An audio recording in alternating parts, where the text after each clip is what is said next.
నమస్తే, welcome to Abhinav Bharat morning edition. నేను సుమబాల, నాతో పాటు అర్జున్ ఉన్నారు. ఈరోజు ఆంధ్రప్రదేశ్లో వచ్చిన 2 పేపర్లలోని ముఖ్య అంశాలు ఒకసారి చూద్దాం. ముందు సాక్షి చూసినట్టయితే ఇక్కడ క్రికెట్కి సంబంధించి ఒక అప్డేట్ ఉంది చూడండి. హెడ్ కోచ్గా గంభీర్, టీమిండియా మాజీ కెప్టెన్తో బీసీసీఐ మంతనాలు. గంభీర్ ఉన్నప్పుడే 2 సార్లు కేకేఆర్ కప్పు కొట్టింది కదండి. అది ఇంతకుముందు మన ఇండియా వరల్డ్ కప్స్లో కూడా కానీ ప్రీవియస్ కొన్ని కప్స్లో కూడా కానీ గంభీర్ ఓపెనర్ బ్యాటింగ్ ఉండడం వల్ల కూడా చాలా మ్యాచెస్ గెలిపించారు.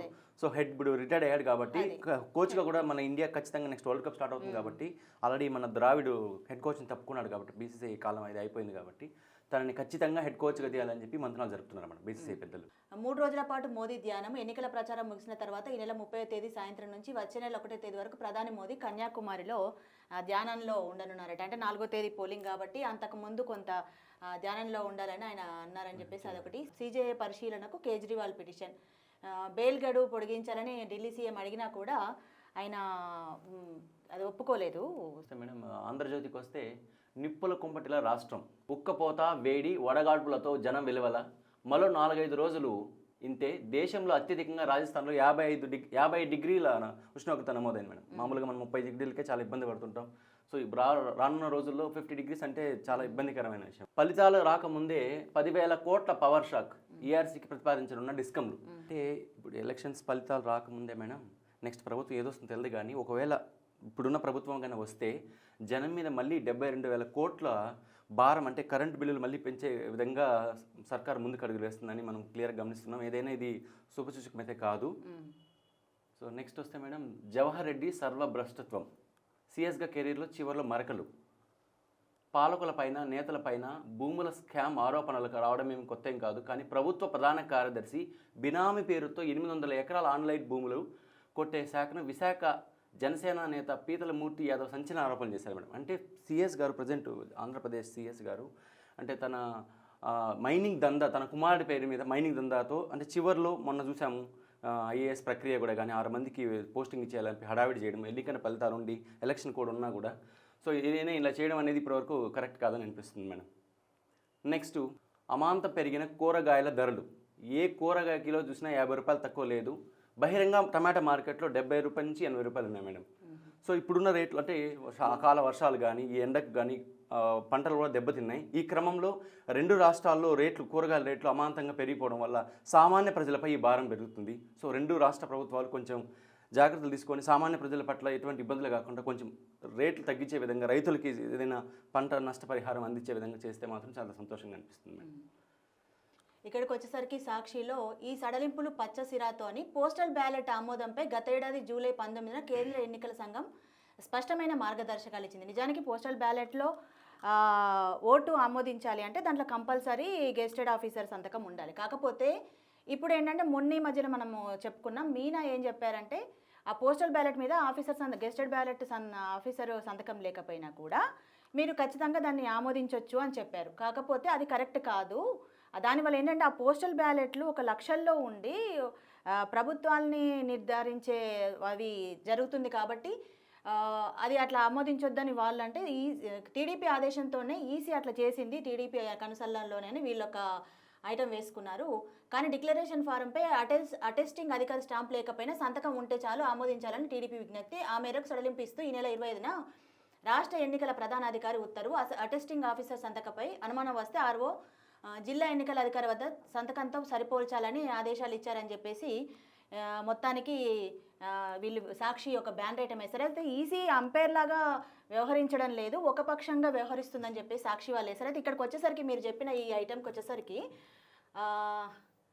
10,000 కోట్ల పవర్ షాక్ అనేది ట్రూ యాప్ పేరుతో వాళ్ళు వైసీపీ గవర్నమెంట్ వచ్చిన తర్వాత అంతకుముందు 2018 నుంచి 2014 నుంచి 2019 వరకు కూడా సామాన్యుల మీద ఒక భారం వేసి కొంత వసూలు చేశారు. ఇప్పుడు మళ్ళీ అదే 2022కు 23కు కూడా వసూలు చేయడానికి అది చేస్తున్నారు. సో ఎవరు అధికారంలోకి ఒకవేళ ఇతను మొదలు పెడితే మళ్ళీ ఇప్పుడు ఇంత గగ్గోలు పెట్టిన టీడీపీ ఒకవేళ కూటమి అధికారంలోకి వస్తే వాళ్ళు ఒప్పుకుంటారా లేదా మనకు తెలియదు. కానీ దాన్ని ఏం చేస్తారనేది అప్పుడు చూడాల్సి వస్తుంది. ఇంకోటి జవహర్ రెడ్డిపై వచ్చిన విషయం కూడా అంతే. ఎందుకంటే జవహర్ రెడ్డికి ఇప్పటివరకు క్లీన్ చిట్ ఉంది, కాకపోతే జగన్ గవర్నమెంట్లోకి ఆయన వచ్చిన తర్వాతే జరిగింది అని చెప్పేసి వీళ్ళు ఆంధ్రజ్యోతి వాళ్ళు వరుసగా కథనాలు వేస్తున్నారు ఆయన మీద. ఇంకా ముఖ్యమైన విషయానికి వచ్చేసరికి 3 కేసుల్లో పిన్నెల్లికి ముందస్తు బెయిలు, ఫలించని పచ్చ బ్యాచ్ పోలీసుల కుట్రలు అని సాక్షి ఒక ఐటమ్ వేసింది. మొత్తానికైతే పిన్నెల్లి మీద అంతకుముందు ఒకసారి ముందస్తు బెయిల్ ఇచ్చారు. ఇప్పుడు మిగతా 3 కేసుల్లో కూడా ఆయనకు బెయిల్ ఇచ్చిన తర్వాత ఏమైందంటే పిన్నెల్లి తరపు న్యాయవాది అభ్యర్థన మేరకు ఓ షరతుల సవరణ చేశారు. ఆయనను ఎక్కడో తన నరసరావుపేటలో ఉన్నారు, నరసరావుపేట నుంచి బయటకు వచ్చినా ఎక్కడికి పోయినా కూడా తమకు చెప్పాలని చెప్పి పోలీసులు తెలిపారు. దీన్ని బట్టి చూస్తే మేడం, ఇప్పుడు పిన్నెల్లి గారికి బెయిల్ వచ్చింది, ఇక్కడ ఫలించని పచ్చ బ్యాచ్ పోలీసుల కుట్రని మెన్షన్ చేశారు. దీన్ని బట్టి చూస్తే ఏంటంటే ఈసీ నిజంగా ఈ ప్రభుత్వానికి సపోర్ట్ ఉంది అంటే ఆయనకి బెయిల్ రాకుండా చేయొచ్చు కదా మేడం. బెయిల్ ఖచ్చితంగా వచ్చింది కాబట్టి ఖచ్చితంగా చట్టం ఎవరికి చుట్టం కాదు, ఎవరికైనా ఒకటే అన్నట్టు ఇప్పుడు ఇక్కడ దాంట్లో ఆంధ్రజ్యోతిలో కూడా ఇచ్చారు మేడం. రోజు ఎస్పీ ఆఫీస్లో హాజరు కావాలి, కొన్ని షరతులతో కూడిన ముందస్తు బెయిల్ ఆయనకి రావడం జరిగింది. ప్రతిరోజు నరసరావుపేటలో ఎస్పీకి ఆయన దగ్గర ఉండే ఇన్ఫర్మేషన్ ఏదైనా కానీ ఫోన్ నంబర్స్ కానీ ఇవ్వాలి, అనుమతి లేకుండా దేశం విడిచిపోకూడదు, పాస్పోర్ట్ కూడా హ్యాండ్ ఓవర్ చేయాలని చెప్పి క్లియర్గా మెన్షన్ చేశారు. ఇక్కడికి వచ్చేసరికి కర్నూలు అనంతపురం జిల్లాల సరిహద్దులో పొలాల వైపు అన్వేషకుల పరుగులు వజ్రాన్వేషణ వేశారు. అక్కడ ఏంటంటే ఒక వర్షం పడగానే ఎప్పుడు ప్రతి ఏటా జరుగుతుంది అక్కడ పొలాల్లో వజ్రాలు దొరుకుతుంటాయి. అక్కడ కింద వజ్రాల గనులు ఉండడం ఇదివరకు కాలంలో అవన్నీ ఉంది కాబట్టి ఆ వజ్రాలు దొరుకుతుంటాయి. ఒక చిన్న వజ్రం దొరికినా వాళ్ళ లైఫ్ చేంజ్ అయిపోతుంది. అట్లానే ఇంకా దీనికి ఇక్కడ చూడండి, ఫోటోలో చూస్తే మీకు క్లియర్గా అర్థమైపోతుంది. అట్లా జరుగుతుంది కూడా వెతుక్కుంటూ జనాలు ప్రజలు చాలా మంది ఇంతకుముందు చాలా ఇయర్స్ నుంచి చూస్తున్నారు మేడం. అది రోహిణి తీవ్రత లేనట్టేని 3 రోజులు స్వల్పంగా పెరగనున్న ఉష్ణోగ్రతలు, వడగాల్పులు ఆస్కారం లేదని ఐఎండీ గంటకు 30-40 కిలోమీటర్ల వేగంతో పశ్చిమ గాలులని ఇది ఒక ఐటమ్ వేశారు వీళ్ళు. తెలంగాణకు వస్తే హైకోర్టు జడ్జి ఫోన్ పైన కూడా నిఘా, మనం ఫోన్ ట్యాపింగ్ వ్యవహారం ఇప్పటికే చూస్తున్నాం మేడం. 2 రాష్ట్రాలు ఆల్మోస్ట్ ఈ రాష్ట్రంలో అయితే కుదిపేస్తుంది. హైకోర్టు జడ్జి ఫోన్ను కూడా ట్యాప్ చేసినామని చెప్పి వాంగ్మూలంలో మెన్షన్ చేస్తున్నారు. రేవంత్ రెడ్డి సోదరెడ్డి కొండలరెడ్డి ఫోన్ కూడా ట్యాప్ చేశాము, నిత్యం 40 నంబర్లు ఫోన్ ట్యాపింగ్ పెట్టాము, కాంగ్రెస్ బీజేపీ నేతల డబ్బు పట్టుకోవడమే లక్ష్యం, కోట్లలో డబ్బు సీజ్ చేసి టాస్క్ ఫోర్స్ వాహనాల్లో విరాళ సొమ్ము, కేసీఆర్ ప్రణాళికలు బట్టబయలు అని ఆయన ఎవరైతే లొంగిపోయినారో ఆయన ఇప్పుడు వాంగ్మూలం ఇచ్చారు స్టేట్మెంట్. మాజీ డీసీపీ అరవిందరావు గారు ఆయన ఏం చేశారంటే ఇప్పుడు మొత్తానికి ఈ ఫోన్ ట్యాపింగ్ వ్యవహారం అటు తిరిగి కేసీఆర్ మెడకు చుట్టుకుంటుంది. ఇప్పుడు అది పెద్ద సీరియస్ ఇష్యూ అవుతుంది. ఇదేంటంటే అసెంబ్లీ ఎలక్షన్స్కు ముందు భారీగా కాంగ్రెస్ కానీ బీజేపీకి సంబంధించిన డబ్బు భారీగా పట్టుకున్నారు. వాళ్ళు ఎక్కడికి తరలేదు. జనరల్గా ఎలక్షన్స్లో ప్రతి పార్టీ డబ్బులు పంచుతుంది, దానికి సంబంధించి చేస్తుంది. ఆ సమయంలో భారీగా అవ్వడంతోనే ముఖ్యంగా రేవంత్ రెడ్డికి సంబంధించిన డబ్బులు ఎక్కువగా పట్టుబడ్డాయి. దానికి సంబంధించి అక్కడి నుంచే ఇష్యూ మొదలైపోయింది. సో బీఆర్ఎస్ గెలుపు కోసం ఆపరేషన్ చేశామని చెప్పేసి వాళ్ళు చెప్పడం అది ఇప్పుడు హాట్ టాపిక్. ఇంకో న్యూస్కి వస్తే మేడం, రోడ్ల రక్తదాహానికి అంతేది.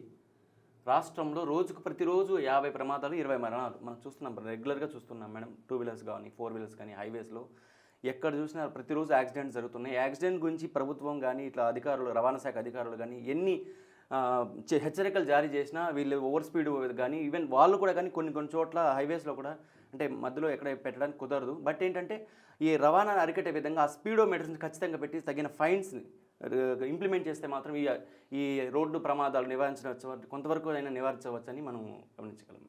ఇక్కడ చూడండి ఇంకొక ఐటమ్, గ్రానైట్ క్వారీ కూలి 27 మంది మృతి, క్వారీలో చిక్కిన మరికొందరు. మిజోరాంలో రీమల్ బీభత్సం, భారీ వర్షాలకు పలుచోట్ల కూలిన కొండ చర్యలు, NH6 పై రాకపోకలు అంతరాయం, లాంగ్ నదికి వరదలని ఒకటేసారంటే ఈ మధ్యకాలంలో ఇట్లాంటి ప్రకృతి వైపరీత్యాలు ఎక్కువ జరుగుతున్నాయి. అగ్ని ప్రమాదాలు కానివ్వండి, ఇట్లా 10ల సంఖ్యలో జనాలు చనిపోతున్నారు. ఇది దానికి సంబంధించిన ఐటమే. ఇది ఈరోజు మార్నింగ్ ఎడిషన్. రేపటి మార్నింగ్ ఎడిషన్లో మళ్ళీ కలుద్దాం. నమస్తే. నాయకులారా, మీ పనితనం మీ అధినాయకులకు తెలియజేయాలనుకుంటున్నారు. ప్రజలారా, మీ సమస్యలను మీ నాయకులకు తెలియజేయాలనుకుంటున్నారు. ప్రజా సమస్యల పరిష్కార వేదిక మీ అభినవ్ భారత్.